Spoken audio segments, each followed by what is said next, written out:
বড় হওয়ার পর বাবার সঙ্গে সন্তানের একটি অদৃশ্য দূরত্ব সৃষ্টি হয়। সন্তানের এমন কিছু কথা আছে যা বাবা সহজে নিতে পারেন না। তিনি খুব কষ্ট পান। মনের দুঃখে তিনি একদম নিশ্চুপ হয়ে যান, নীরবেই দূরত্ব তৈরি করেন। চলুন জেনে নিই বাবাকে যে কথাগুলো কখনোই বলা উচিত নয়। তুমি সব বিষয়ে মতামত জানিও না।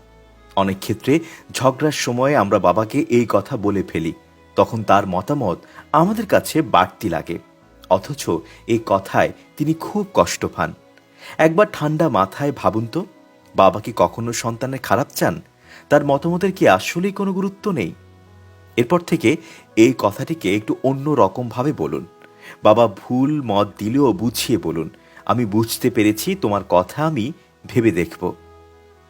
আমার জন্য কি করেছ? রাগের মাথায় এ কথা অনেকেই তার অভিভাবককে বলে ফেলেন। বাস্তবতা হলো এই পৃথিবীতে কেউই পারফেক্ট নন।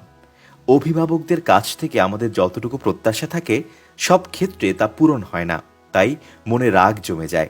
কিন্তু এতে মর্মাহত হন বাবা। প্রত্যেক বাবাই নিজের সন্তানকে ভালো রাখার জন্যে চেষ্টা করেন।